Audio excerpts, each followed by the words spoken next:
안녕하세요. 방금 소개받은 자연스입니다. 명상하면 또 제가 전문가 아니겠습니까? 말하면서도 웃기는데 사실 저희 세대에 재밌는 일들이 좀 있었어요. 그러니까는 1984년 아마 그때쯤 되지 싶은데 김정빈 씨 단이라고 하는 소설이 굉장히 유행을 한번 했었습니다. 벌써 옛날 얘기예요. 옛날 얘기. 그리고 사실 그런 단이라든지 뭐 단전호흡이라든지 그때부터 이제 붐이 불기 시작하는데 그 이전으로 넘어가면 이제 탄원 스님이 계시는 거였었고 그런 흐름들이 있었던 거고, 그리고 1986년에 저희 세대라면 뭐 다 어떻게 보면 공감할 수 있는 영웅문이라고 하는 책이 고려원에서 나와요. 그게 어떻게 보면 저는 세계관을 하나 만들어냈다라고 생각하는 거거든요. 그 김용이라는 사람이 세계관을 하나 만들어냈다.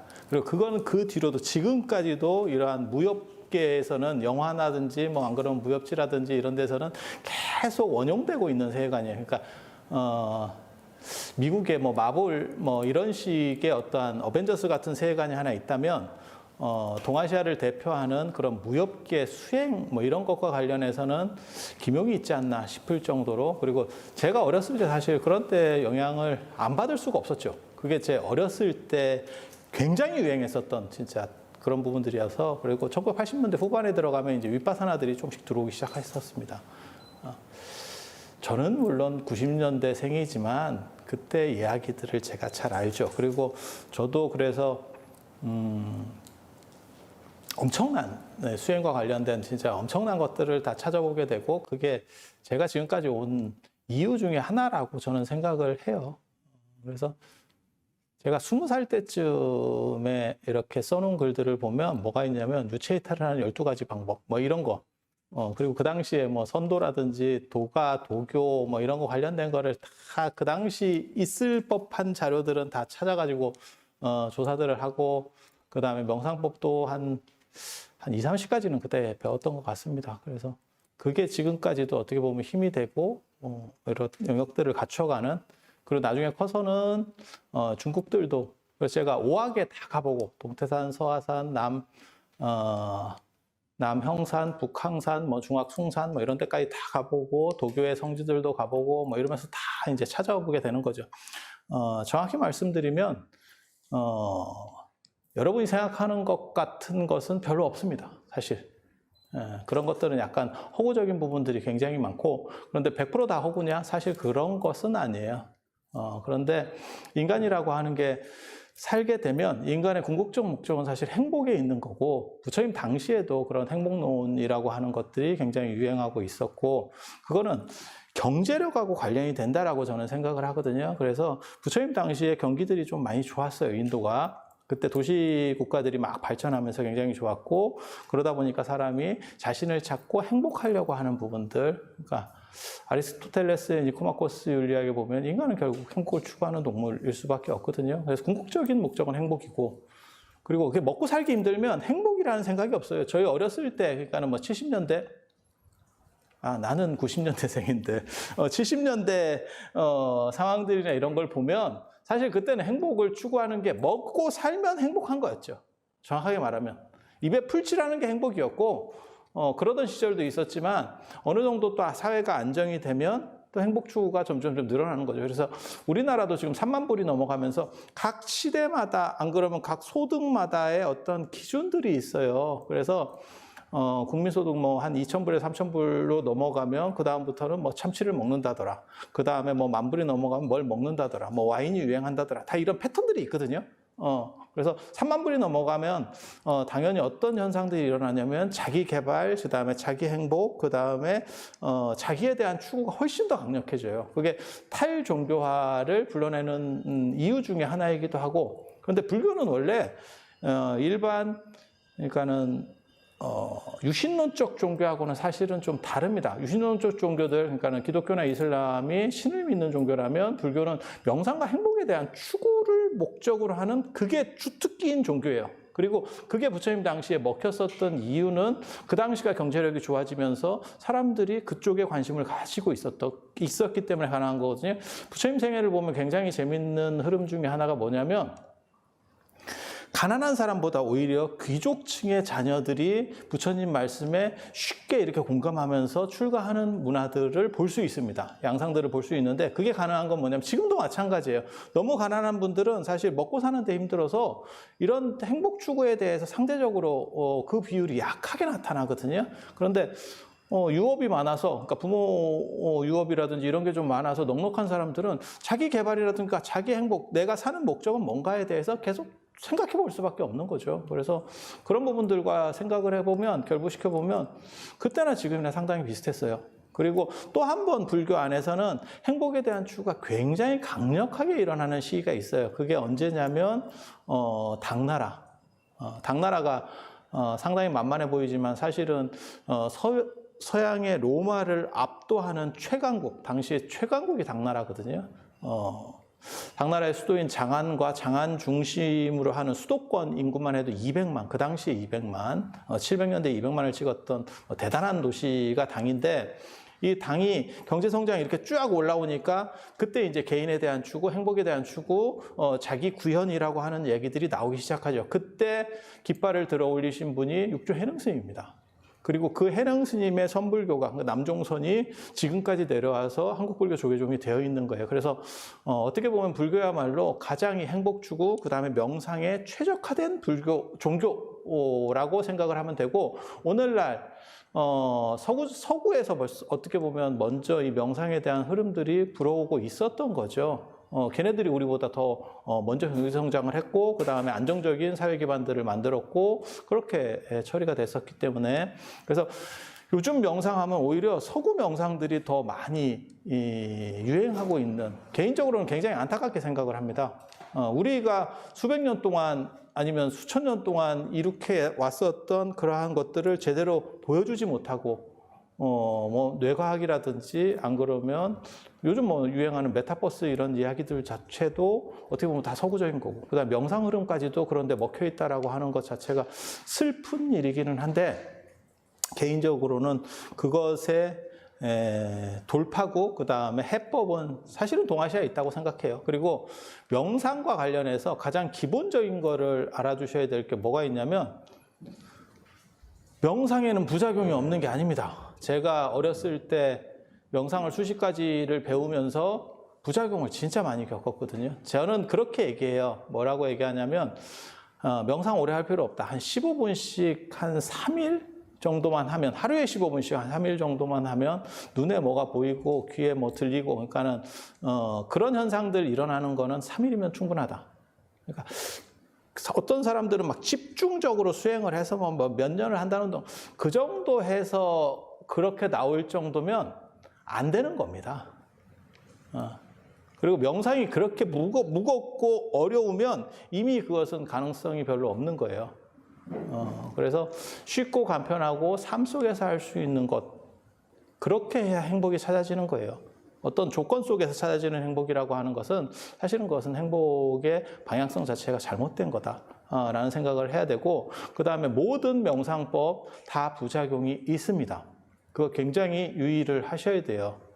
그래서 사람들 생각으로는 무슨 명상에 부작용이 있습니까? 그게 뭐하고 똑같은 거냐면, 한의학은 부작용이 없다라고 말하는 거하고 똑같아요. 근데 제가 개인적으로 한의대에서 전공 과목을 10년 정도를 가르쳤는데, 한의도 부작용이 있습니다. 양의학처럼 성분이 뚜렷하지 않기 때문에, 풀쌀만 먹는 거기 때문에, 막말로 얘기해서 이게 섞여 있기 때문에 부작용을 잘 못 느끼는 것뿐이지, 상대적으로 덜 느끼는 것뿐이지 부작용이 있습니다. 우리 어렸을 때 부작용 겪으신 분들 지금도 있죠. 저희 어렸을 때만 해도 약간 살찐 걸 좋아해가지고 용든약 먹여가지고 살찌게 하는 게 유행했었던 적이 있어요. 그거 지금까지 안 빠집니다. 그게 한의의 부작용이라고 보시면 돼요. 그래서 생각해보면 한의에도 부작용이 있고, 한의를 넘어서 정신의 사고 방식을 바꾼다고 생각을 해봐요. 단기간에 바꿀 수 있는 게 있다면 그것이 잘못 작용하면 부작용은 엄청나게 있는 거예요. 그래서 현대적인 걸로 해서 쉽게 될 수 있는 것은 아니라고 저는 생각을 하거든요. 그래서 전통적으로 어느 정도 이상의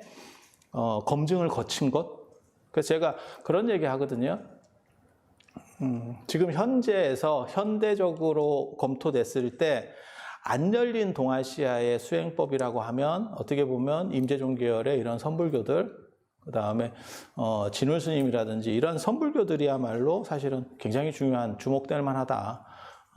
혹자는 뭐라고 얘기하냐면 뭐 동남아시아의 무슨 저 윗바사나 이런 것들 그거 다 잘 안 됩니다. 그게 영국과 프랑스가 식민지 경쟁을 할 때 그때 식민지 지배학의 입장에서 벌써 유럽에서 1800년대 때 다 검토가 됐어요. 미안한 얘기인데 1800년, 1900년대 초까지 검토가 됐어요. 그렇게 해서 나온 게 신지학회 뭐 이런 것들이 한참 유행을 하던 시절들이 있었거든요. 근데 그거 다 망했거든요. 그리고 더 이상의 효과를 안 내요. 그 얘기는 뭐냐면 그러한 방식 가지고 잘 안 먹힙니다. 그거를 서양 사람들은 판단을 끝낸 거예요. 그리고 일본 불교에서도 스즈키 다이세츠가 묵조선 계열 같은 걸로 해서 어느 정도 한번 충격을 줬어요. 그리고 그걸 가지고 서구 사람들이 한번 어느 정도는 검토를 거쳐봤고 안 되는 겁니다. 그래서 전통적 수행법 중에서 아직 뚜껑이 열리지 않은 거, 요가나 이런 것들은 다 이미 어느 정도가 일반화됐고요. 우리나라는 몸 비트는 요가를 하지만 요가라고 하는 게 사실은 정신적인 깨달음을 추구하는 게 요가거든요. 그래서 요가에 두 종류 요가가 있죠. 힌두교 요가가 있고 육파 철학에서 말하는 힌두교 요가학파 할 때 그 요가가 있고 그다음에 불교의 중간과 유식할 때 그 유식이 육아 유식이니까 그래서 요가학파가 있고 이 두 가지 요가학파가 있는 거고 이러한 요가들도 어느 정도는 다 검토가 끝났어요. 검토가 끝났고 사실 동아시아적인 거야말로 저는 제일 중요하다라는 생각을 하거든요. 그래서 명상이다라고 하는 게 사람이 행복하려고 하는 조건이고 그리고 그것은 삶과 유리돼서는 안 돼요. 저는 지금 현재 한국 불교에서 약간 문제점이라고 하는 거는 뭘 얘기하고 싶은 거냐면 삶과 유리된 어떠한 수행이라고 하는 것을 얘기하는 거는 잘못됐다라고 생각하거든요. 사람이 바쁜데 무슨 그거를 뭘 다른 걸 하고 집중 수행을 하고 그렇게 해서는 먹히는 시절 자체가 아닙니다. 그리고 선불교라고 하는 것도 세수하다 코만 지는 거, 그 다음에 행주자와 어묵동정 뭐 이렇게 얘기 나오듯이 또 안 그러면 홍주종, 저는 홍주종에 대해서 사실 굉장히 많이 이렇게 주의를 집중하고 있는데 거기서 얘기하는 게 일상선이라고 하는 거잖아요. 일상다반사, 깨달음이라는 건 무엇이냐, 그 다음에 행복이라는 건 무엇이냐, 그건 일상을 유리되지 않는다. 이런 식으로 말하는 조건은 사실 굉장히 특이한 그래서 이런 부분들에 대해서 여러분들이 조금 생각을 해보셔야 되고 이제 명상에 대해서 기본적인 개념을 말씀을 드릴게요. 자꾸 저는 사실 선불교 할 때 이 선 자체를 명상으로 이렇게 환원시켜야 된다라고 얘기를 하는데 지금 사실 불교 안에 스님들은 선하고 명상을 구분하려고 하거든요. 근데 명상이라는 단어를 빨리 선점하지 못하면 불교가 성장하는 데 있어서 조금 떨어질 거다. 저는 명상과 행복이라는 단어를 얼마만큼 빨리 선점하느냐가 불교가 다음 세대에서 확장되는 데서 굉장히 중요하다고 생각하거든요. 한국 기독교가 가장 쉽게 성공할 수 있었던 이유 중에 하나가 뭐냐면 사랑이라는 단어를 선점하고 일반화시킨 게 가장 크다라고 저는 생각을 하거든요. 그리고 지금 앞으로 나오는 대세 단어는 명상과 행복이라는 단어일 거예요. 그래서 그것들을 어떻게 해서든지 먼저 선점하는 게 중요하다고 생각하는데 이제 스님들은 선을 명상하고 이퀄 관계를 시키는 것에 대해서 좀 부정적이죠. 마치 처음에 우리가 박정희 대통령 때 화폐 발행할 때랑 상당히 비슷하다는 느낌이 듭니다. 그때 정부에서 10,000원짜리 도안으로 석굴암을 넣으려고 했었죠. 그리고 그 은화, 이렇게 돈 옆에 보면 이렇게 빛 비쳐서 보는 그 은화에다가 뭘 넣었었냐면 보현보살, 뭐 이런 보살을 넣었었는데, 그때 두 군데서 다 반대했죠. 기독교계에서는 이게 종교적으로 문제가 있다, 종교 편향이다, 라고 얘기를 했었던 거고, 불교 쪽에서도 그때 반대를 했었어요. 뭐라고 얘기했냐면, 부처님을 어디 돈에다가 넣느냐. 지금 오늘날까지도 50,000원짜리가 나왔지만 제일 많이 사용되는 거는 10,000원권이에요. 그거를 넣었을 때 그 화폐에서 가지는 대표성이라고 하는 것은 엄청난 거거든요. 그 광고 효과라고 하는 거는 그때 만약에 그것만 관철시켰으면 그거는 수십조 이상의 광고 효과가 나오는 거예요. 근데 그거를 우리에게 왔는데도 불구하고 정부에서 그냥 우리가 해달라고 한 것도 아니고 해준다고 했는데도 버린 비슷한 행동이 지금도 존재한다고 생각해요. 그게 성과 명상을 일치시키지 않느냐의 사실 문제라고 저는 생각을 하는데, 명상은 모든 종교와 관련된 아니면은 인간의 행복을 추구하는 모든 방법을 명상이라고 보시면 돼요. 명상이라고 보시면 되고, 그 다음에 사람이라고 하는 거는 이 행복 추구가 두 가지가 있어요. 하나는 물질적 추구. 물질이 충족되지 않으면 사실은 행복할 수가 없습니다. 물질이 결핍된 상황에서도 사람이 행복을 느끼면 환자입니다. 그런 환자들이 제일 많았던 게 조선 후기입니다. 그래서 정신 못 차리고 냉수 먹고 이렇게 경전이나 유교 경전이나 읽어가면서 이런 거야말로 안빈낙도다. 그냥 정신병자입니다. 그래서 우리나라가 몰락하게 된 이유라고 보시면 돼요. 제가 늘상 그런 얘기 하거든요. 고려가 무너질 때 그거는 위화도 해군 뭐 이렇게 전쟁이라도 뭐가 있었고 충분히 다 가능성이 있는 얘기들이 있지만, 조선이라고 하는 나라가 무너질 때만 하더라도 진짜 깝깝하죠. 청일전쟁, 러일전쟁, 우리 주변의 모든 나라들이 우리나라에서 전쟁을 벌이는데 우리는 단 한 번도 전쟁을 해보지도 않고 나라가 망했어. 얼마나 나라가 썩었으면. 왜? 물질과 정신 자체를 구분하지 못하는 이 바보 같은 사람들 때문에. 그래서 물질적 기반이 어느 정도 이상 되지 않으면 사실은 행복할 수 없어요. 개인적으로는 굉장히 안 좋게 생각하는 것 중에 뭐가 있냐면, 부탄이 행복지수가 높아요. 그거는 폐쇄된 공간 속의 행복이라고 하는 거예요. 그거는 진정한 행복이 아니에요. 여러분이 아시는지 모르겠는데, 남한하고 북한의 행복지수를 조사하잖아요. 북한이 더 높게 나옵니다. 북한이. 왜? 보는 게 없거든. 맨날 모든 사람이, 저희 어렸을 때, 이렇게 얘기하면 좀 그렇지만, 여러분이 어렸을 때 도시락을 콩자반하고 김치만 싸갖고 다닐 때는 콩자반하고 김치만 있어도 행복했다니까요. 제가 늘상 하는 얘기 있어요. 어떤 사람이 햄을 싸우기 시작하면서 불행이 시작되는 거거든요. 그래서 북유럽의 행복과 부탄의 행복은 다르다. 제가 늘상 그렇게 얘기하거든요. 부탄의 행복은 그거는 갇혀있는 약간 동물원 안에서 행복 같은 거기 때문에 비교 대상이 들어가는 순간 저건 다 무너지는 거예요. 네.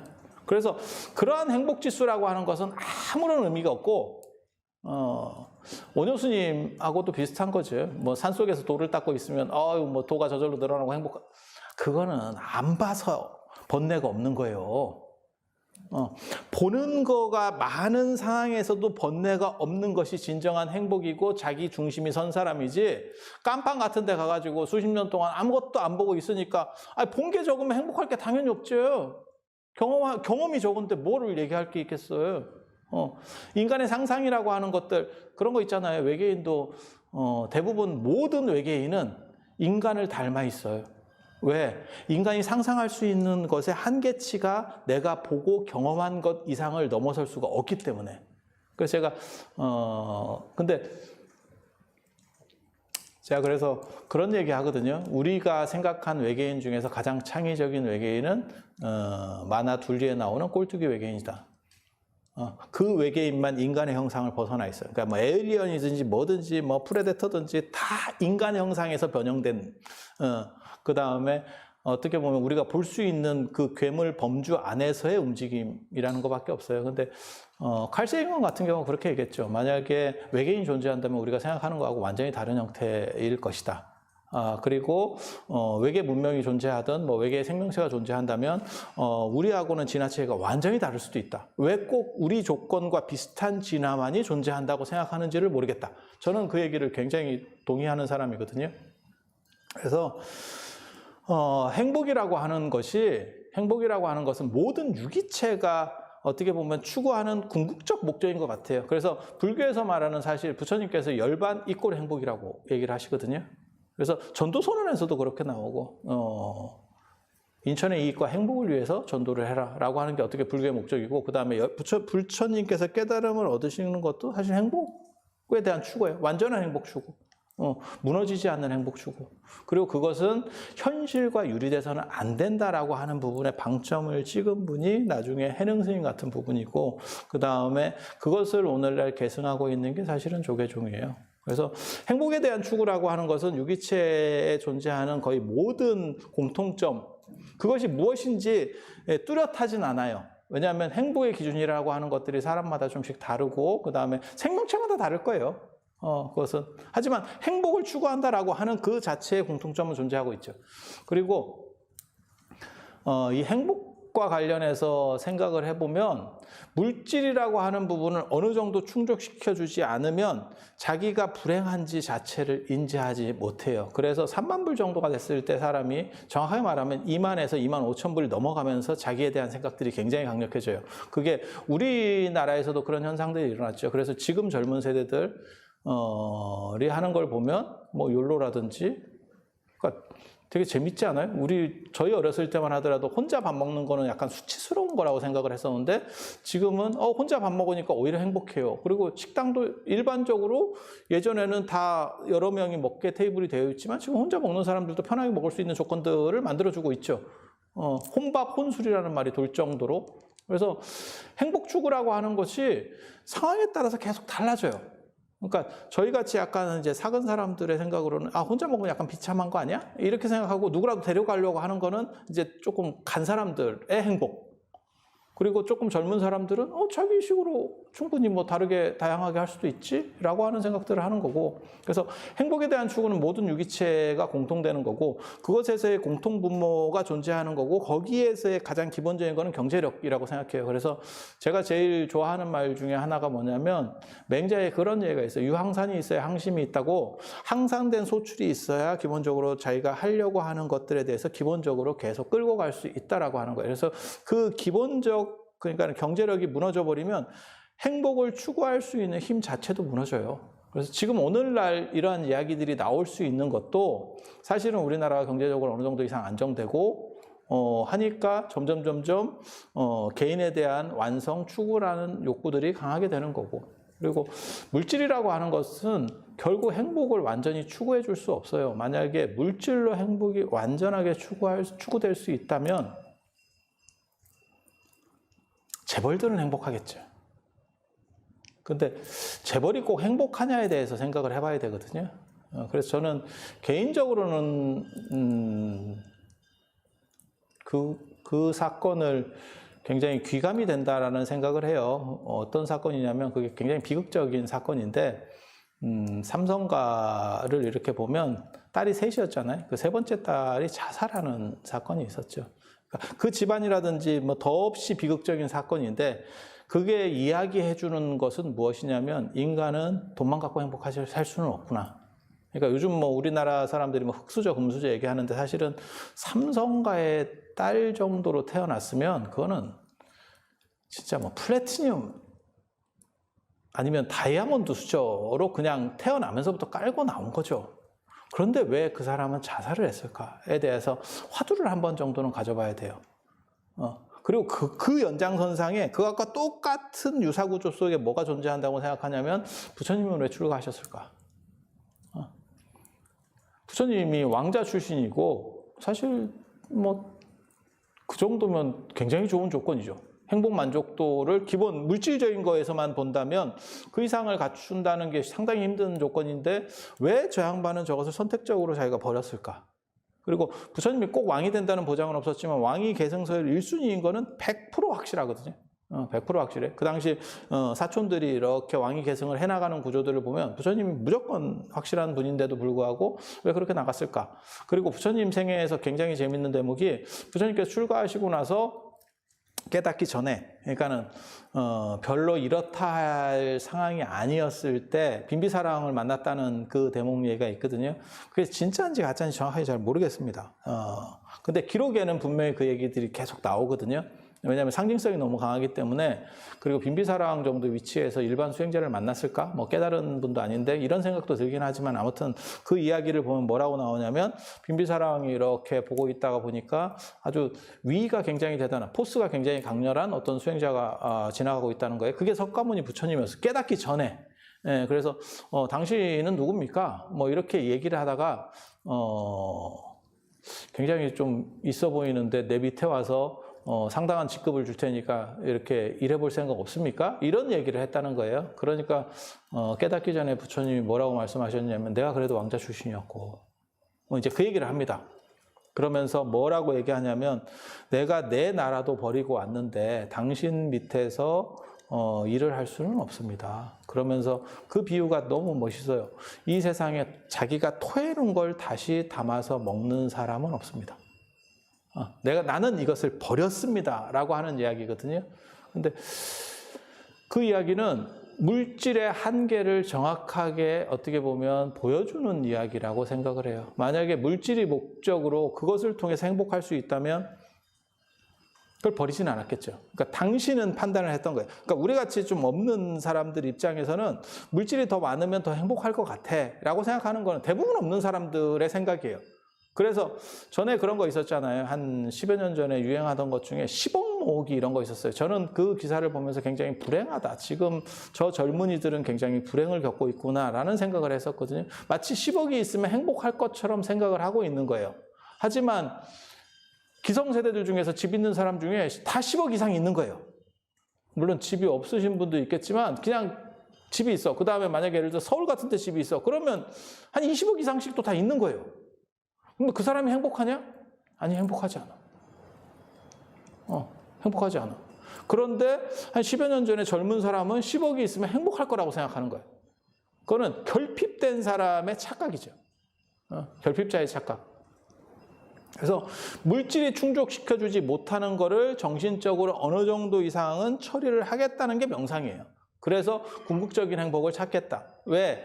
물질적으로만 계속 끌어올리면 그것은 한계가 있기 때문에 두 가지 한계가 있죠. 하나는 가래라고 하는, 그러니까 더 갈증, 더 가지려고 하지만 못 가질 때 나타나는 그 결핍이 수반하는 고통이 한 가지가 존재하는 거고, 또 한 가지는 체력적 고통이에요. 저도 이제 상태가 별로 안 좋아지니까 노쇠의 고통이다라고 하는 게 뭔지를 알겠더라고요. 생로병사, 예전에 생로병사가 사고 이렇게 해서 이게 무슨 놈의 고통이야. 병은 고통인지 내가 정확하게 알겠는데, 야, 이게 노가 왜 고통이야? 이런 생각을 했었는데, 그건 젊었을 때고, 삭으면 노가 100% 고통이야. 100% 고통이. 눈도 안 보이고, 그 다음에 팔도 아프고, 허리도 아프고, 인생이 그런 거죠.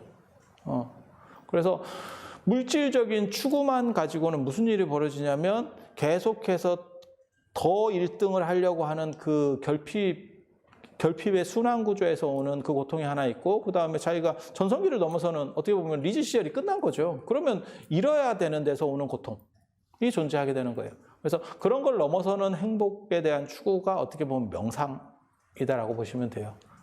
명상. 그래서 자기 조절을 통해서 만족할 수 있는 것. 어떻게 보면 이러한 자기 조절이라고 하는 부분을 보통 사람들도 많이 겪었죠.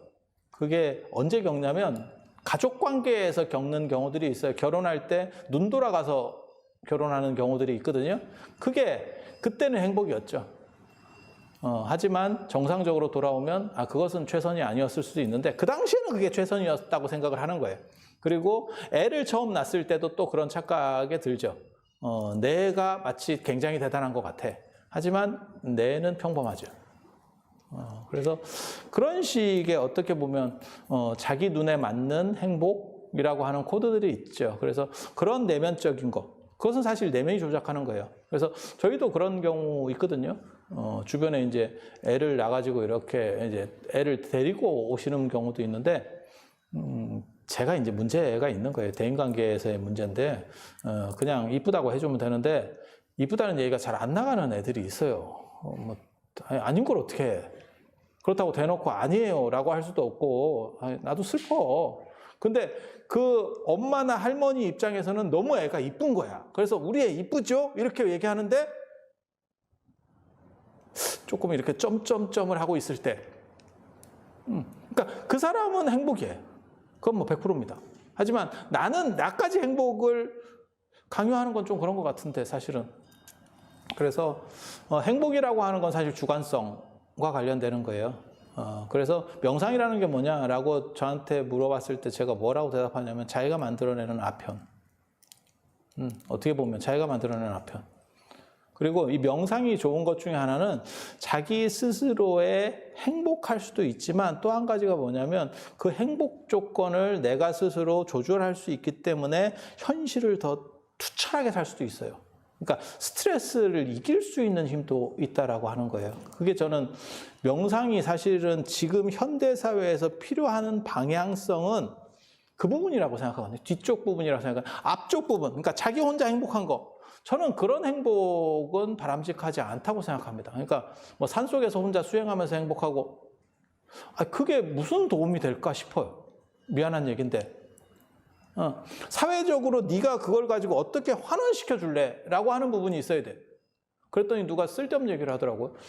그렇게 수행하는 사람들이 우주의 기운을 좋게 한대. 그건 됐고 지금 네 앞에 기운을 좀 좋게 해줘봐. 우주의 기운까지 안 좋게 해도 돼. 굳이 그건 네가 그것까지 신경 안 써도 돼. 네가 뭔가가 얻은 게 있으면 그것을 환원시켜서 세상을 바꿔줘봐. 개인적으로 남방불교나 티베트 불교를 제가 비판할 때 하는 얘기가 뭐냐면 너네는 사회적으로 아무 역할도 못해. 그것이 종교라면 그 종교는 잘못된 종교야. 사회를 바꿀 수 있고 계몽하고 다른 사람들이 고통받을 때 나서서 뭔가 역할을 해줄 수 있어야 이 시대가 원하는 종교야. 그 전에도 그런 종교의 타당성도 있었어요. 그건 언제까지냐면 중세까지입니다. 중세까지 정확하게 말하면. 국민들 위해서 군림하면서 그냥 자기네만 소수의 몇몇 사람 행복. 그거나 조선 후기에 몇몇 양반들만 행복했던 거나 뭐가 틀려요? 그래서 그런 행복이라고 하는 건 전혀 쓸모가 없고 현실에서 출가하지 않고도 이 사람들이 어떤 수행을 통해서 행복을 당연히 얻을 수 있어야 되고 그리고 그걸로 스트레스를 극복하고 자기 조절을 통해서 자기 에너지를 궁극적으로 끌어올려서 현실에서도 승리할 수 있는 부분들 이게 명상이 사실은 해결을 해줘야 되는 부분이다라고 생각을 해요. 그리고 4차 산업시대가 도래하면서 무슨 문제가 벌어지냐면 대부분이 이제 기계화에 넘어가는 거죠. 지금 뭐 스페이스X 사업 뭐 이런 거 생각해 보시면 스타링크 이런 거 보시면 이미 위성으로 통해 가지고 이제 앞으로 6G 시대가 열리면 5G를 넘어서 6G 시대가 열리면 그럼 뭐 무인 자동차뿐만이 아니고 거의 대부분을 AI가 커버를 해낼 수가 있는 상황이 돼 버리죠. 그리고 인간들은 쓸모가 없어지는 그런데 개인적으로 그렇게 생각하거든요. 아무리 인공지능이 대단해도 인공지능이 대체할 수 없는 영역이 존재한다. 그게 뭐냐면 창의력이에요. 창의력은 명상을 통했을 때 극대화될 수 있는 에너지원이에요. 그래서 이 명상이라고 하는 것은 내 스스로 행복하고 그 다음에 내 스트레스를 이겨서 현실에서도 투철하게 뚫고 나갈 수 있는 강력한 힘. 이렇게 보면 코로나를 보면 돌파 감염이라고 하는 게 있잖아요. 지금 어떻게 보면 그거 있잖아요. 백신을 더 많이 맞았는데도 불구하고 이게 움직이는 동선이 이렇게 커짐으로 인해서 사실은 감염자가 급증한 거고 그리고 또 이제 변이에 의해서 돌파 감염이 있는데 스트레스를 돌파 감염처럼 돌파해서 이기고 자기를 성취할 수 있는 그 극기의 힘이 명상에 있다고 생각해요. 그래서 명상이라고 하는 것은 폐쇄적으로 지 혼자 행복하거나 안 그러면 죽은 뒤에 뭘 어떻게 행복하고 그건 됐고 현실에서 내가 즉자적으로 지금 현재에서 행복하고 내 삶의 만족도를 얻을 수 있는 것이 무엇이냐 그 부분에 초점이 맞춰져야 승리한다라고 생각을 합니다. 그래서 명상이다라고 하는 것은 모든 유기체가 행복하려고 하는 그러한 추구 속에서 존재하는 어떠한 흐름이고 그 중에 불교도 있고 불교의 수행 문화도 있는 거. 그러니까 명상이라고 하는 게 어떻게 보면 가전제품이라고 하는 큰 틀이라고 보면 뭐 힌두교나 불교나 이런 데서의 수행이라고 하는 것은 무엇을 얘기하는 거냐면 뭐 TV, 냉장고, 가전제품 안에 하나씩 있는 범주들이라고 볼 수 있죠. 그래서 선도 명상 범주에 들어가요. 선도 명상 범주에 들어가요. 하지만 선 이꼬로 사실은 명상은 아니에요. 근데 개인적으로는 선 이꼬로 명상이라고 말했으면 좋겠어. 그리고 선이 특이한 거는 이 동아시아 명상 문화가 특이한 것은 사실은 일상과 유리되지 않는 그런 행복 조건을 얘기한다는 거예요. 그리고 그것에서의 어떤 시작점은 꼭 동아시아에서만 있었느냐? 아니, 그것은 아니고 부처님한테도 있었어요. 부처님께서 깨달음을 얻으시기 전에 보면 세 명의 스승한테 가거든요. 바까바라고 하는 고행주의자, 그 다음에 아라라카라마, 우타카라마 부타한테 가는데, 아라라카라마하고 우타카라마 부타한테서 나중에 떠나면서 하시는 얘기가 뭐냐면,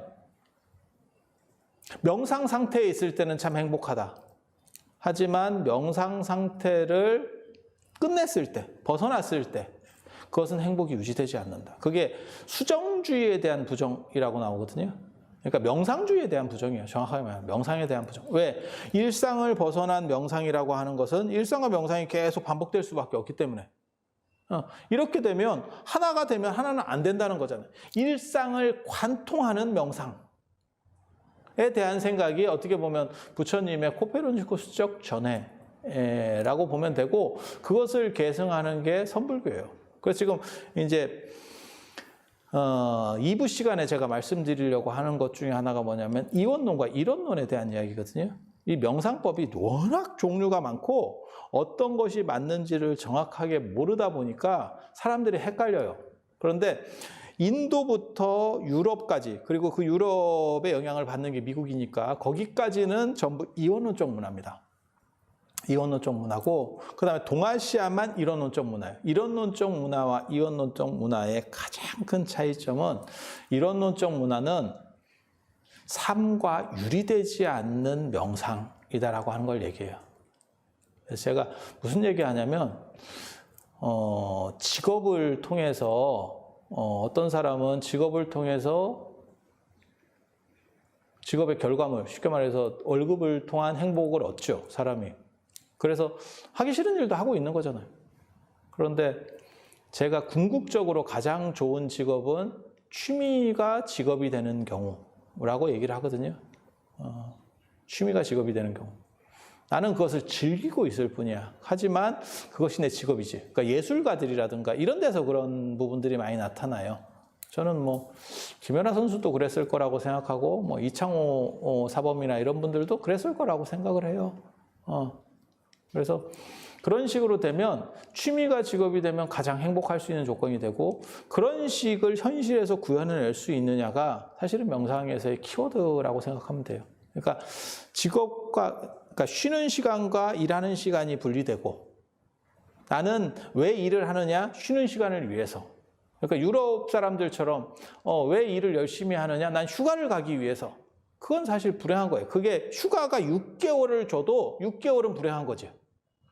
하지만 일하는 자체가 만약에 휴가와 연결될 수 있는 어떤 구조를 만든다면, 개인적으로는 제가 추구하는 삶의 목적도 그거예요. 그래서 저 같은 경우가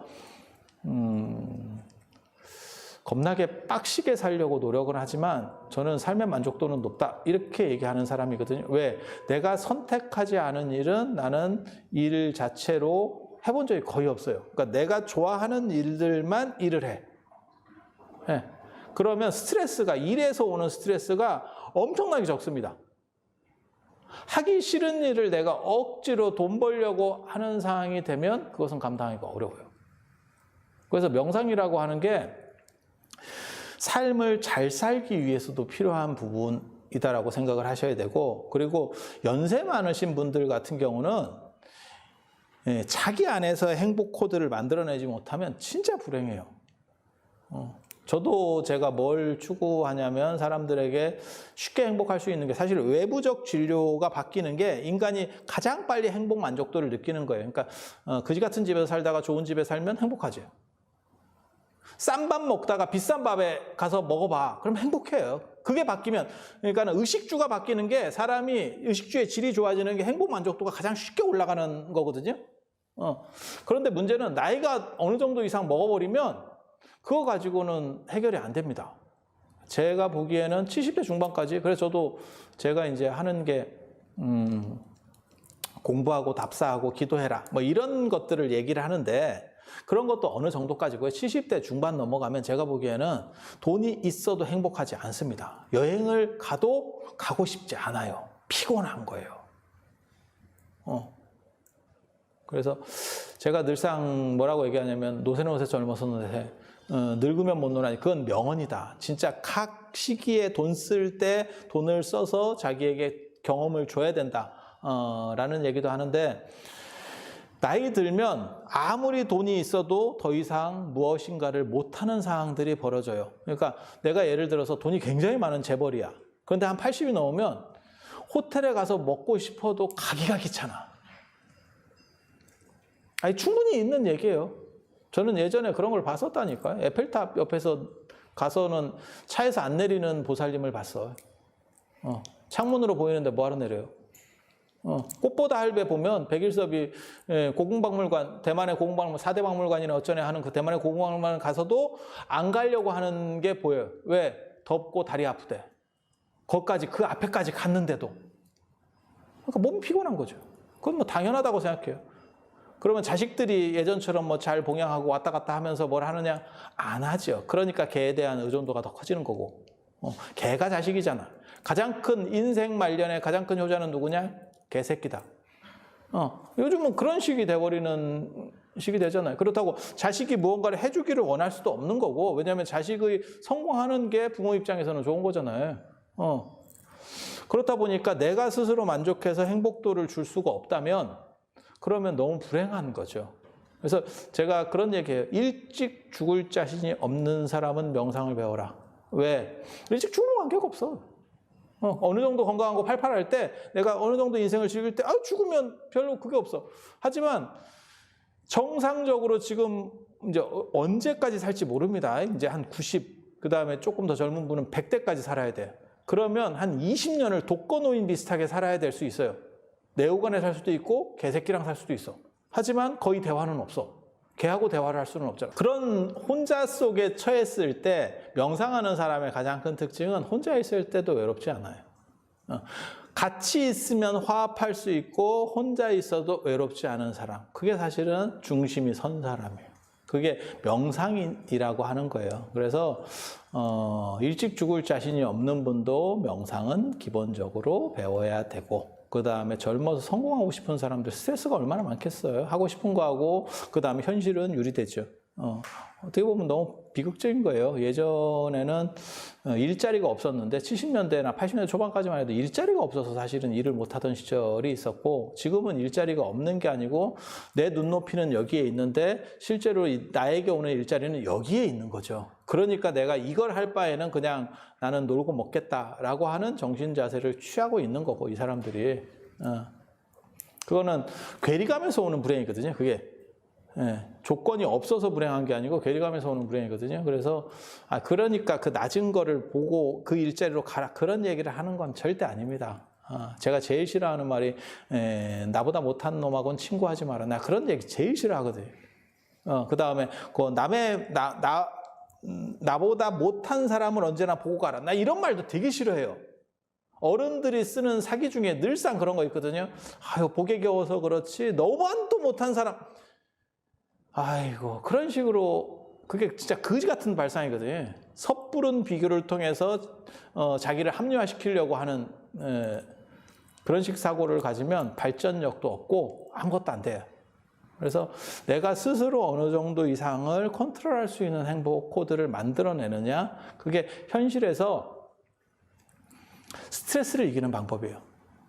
100% 만족하고 사는 사람은 없어요. 그리고 스트레스가 나쁘다고 생각하지 마세요. 뭐 비버리힐즈나 뭐 이런데 저쪽 미국에 부자 동네가 있대요. 근데 부자 동네 거기 사는 사람들은 최소한 재산이 1,000억 이상 된대요. 그런데 되게 웃기는 게 그 사람들이 오히려 평균 수명보다 일찍 간대. 이유는 뭐냐면 스트레스를 덜 받아서. 스트레스를 안 받으니까 그냥 죽는 거예요. 이게 스트레스가 나름의 사람이 자기 개발하고 투지를 불태우는 데서 굉장히 중요합니다. 단 그 스트레스에 무너지면 이 사람은 이제 환자가 되는 거죠. 근데 명상을 통해서 자기를 안정시키는 사람은 스트레스를 돌파하죠. 그러니까 명상을 통해서 현실을 이기고 끊임없이 위로 올라갈 수 있는, 그 등용문이라고 하는 얘기 있잖아요. 그 굉장히 멋있는 얘기인데 중국 황하에 가면 그 용문이라고 있어요. 물길이 이렇게 싹 합쳐지고 예전에는 약간 계단같이 돼 있어서 거기를 물고기가 그 물살을 거슬러 올라가면서 싹싹 튀어 올라가면 용이 된다라고 하는 근데 거기서 두 종류가 있대잖아요. 그걸 계속 거슬러 올라가려고 하는 잉어가 있는가 하면 포기하는 놈이 있대. 그리고 그걸 올라가는 놈이 용이 된대잖아. 끊임없이 도전해서 용이 되라고 얘기를 안 합니다. 저는.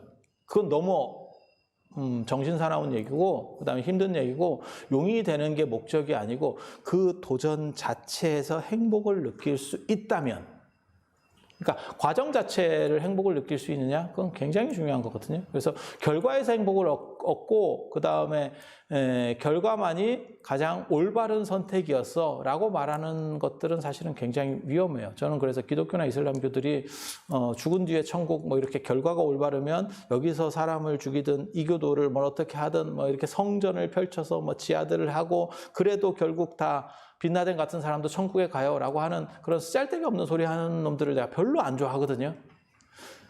그래서 진짜 행복한 거는 지금 행복할 수 있느냐가 관건이에요. 그래서 부처님께서 그 얘기는 물꼬를 텄다라고 생각해요. 지금도 좋고 그 다음에 미래도 좋고 과거도 좋고 현재도 좋고 미래도 좋고 그게 진정한 좋은 거다. 그래서 행복이라고 하는 부분들을 여러분들이 좀 더 생각을 하셔야 되고 그 부분과 관련해서 가장 핵심을 관통하는 게 명상.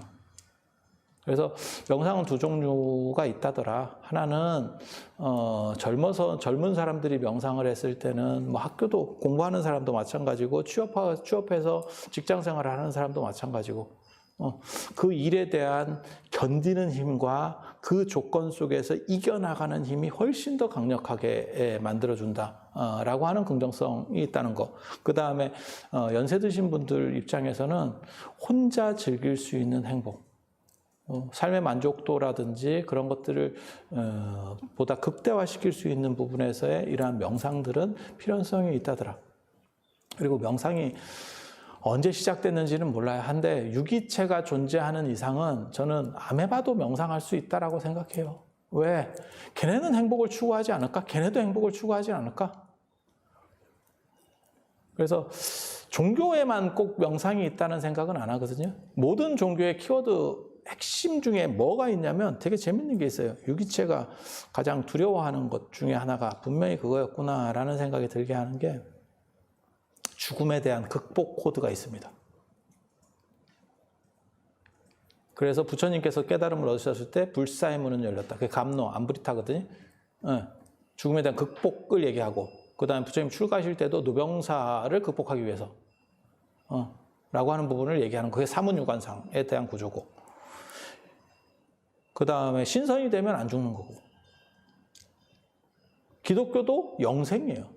근데 더 웃기는 거는 그것만 영생이 아니고 비극적 상황이 돼도 영생이에요. 윤회도 영생이에요. 깨달음만 영생이 아니고 불교에서 열반 해탈만 영생이 아니고 윤회도 영생이에요. 지옥도 영생이에요. 되게 웃기는 게 기독교에 천국만 영생이 아니고 지옥도 영생이에요. 그 얘기는 뭐냐면 유기체라고 하는 인간은 다 죽음을 두려워하고 있었구나. 이것들이. 그래서 제가 책에다 그렇게 예전에 썼었는데 만약에 죽음을 긍정할 수 있다면 받아들일 수 있는 유기체가 존재한다면 모든 종교는 사라질 수도 있겠다. 그래서 그게 종교를 관통하는 어떠한 코드라고 보시면 되거든요. 그리고 거기에 어떻게 말하면 종교에서 말하는 행복 코드가 존재해요. 하지만 이거를 인간만 죽음을 두려워하겠느냐라는 거예요. 그래서 모든 생명, 부처님도 그런 말씀하시죠. 모든 생명 있는 것들은 죽음을 두려워한다. 폭력을 두려워한다. 그런 것처럼 고통이라고 하는 부분들, 그 다음에 죽음을 환기시킬 수 있는 부분들, 그것들로부터 극복하는 것도 행복일 수 있고 하지만 보다 궁극적으로 나중에 동아시아 불교, 그 다음에 선불교에서 얘기하는 것은 삶을 관통하는 행복. 그래서 그런 행복이야말로 진정한 행복이고 그게 명상의 가치. 삶과 유리되는 게 아니고 삶 자체가 명상이 되는 것. 그러면 명상 아닌 것이 없네. 라고 하는 게 사실은 어떻게 보면 동아시아의 전통적 명상법, 물론 불교를 중심으로 하는 명상이에요. 불교하고 사실은 정확하게 말하면 양명학에서 그렇게 얘기합니다. 선불교의 영향을 받은 양명학에서 그렇게 얘기해요. 그래서 그런 식의 흐름들이 존재한다는 거, 정도 이해를 하시고, 그래서 명상이라고 하는 것은 사는 존재라고 하는 그 자체만 가지고도 누구든지 해야 되고, 그 다음에 결국 선택이 아니고 그건 필수가 될 수밖에 없다라고 하는 부분들 여러분들이 기본적으로 이해를 하시고, 1부에서는 제가 여기까지 얘기를 해드리고 2부에서는 뭘 얘기해 드릴 거냐면, 인도에서 유럽까지 얘기하는 명상과 동아시아의 명상이 완전히 달라요. 나중에는 완전히 달라져. 그건 문화 배경이 달라서 그렇거든요. 그런 부분들에서 조금만 정리를 하면 이 차이들을 금방 알 수 있어요. 그러니까 윗바사나하고 선하고 뭐가 다릅니까? 밀교의 람림수행 이런 거 쓸데없는 거 뭐가 다릅니까? 완전히 다 다른 얘기를 합니다. 그리고 제발 그 얘기 좀 그만했으면 좋겠어. 방법은 다르지만 끝까지 올라가서 목적지에 도달하면 다 똑같아요. 산에는 길이 많지만 정상은 다 똑같아요. 그 산이 그 산 아닙니다. 다른 산입니다. 각각 다른 산입니다. 마치 무슨 통일장 이론 얘기하듯이 궁극적으로는 다 똑같고 통일되는 거 아닙니까? 그거는 못 배운 사람들이 하는 생각이에요. 낱낱이로 배워보지도 않고 그게 무슨 얘기하고 똑같은 거냐. 모든 종교가 착한 일하고 좋은 일 하라고 하는 그거랑 똑같은 거 아닙니까? 야, 그거 완전히 다르다. 그 개념 기준 자체부터가 완전히 달라. 그래서 그런 식으로 접근을 하면 그거는 진짜 무성의한 접근 방식. 그리고 제가 늘상 얘기하는 거 있어요. 분석을 통해서 통합으로 가는 거지, 통합을 통해서 분석으로 내려가려고 하면 그것은 접근 방식 자체가 잘못되어 있다. 각각을 다 분석하고 여기에서 이러한 공통점이 있기 때문에 이것은 하나로 통합될 수 있어요 라고 말하는 거하고, 하나만 얘기해서 그냥 다 이것도 그거예요, 이것도 그거예요, 이것도 그거예요, 이거는 그냥 좀 무지한 사람. 막스 밀러식으로 얘기하면 하나밖에 모르는 사람은 하나 자체도 모르는 사람이다 라고 하는 정도 이야기하고 첫 시간을 마치도록 하겠습니다. 자, 들어주셔서 감사합니다.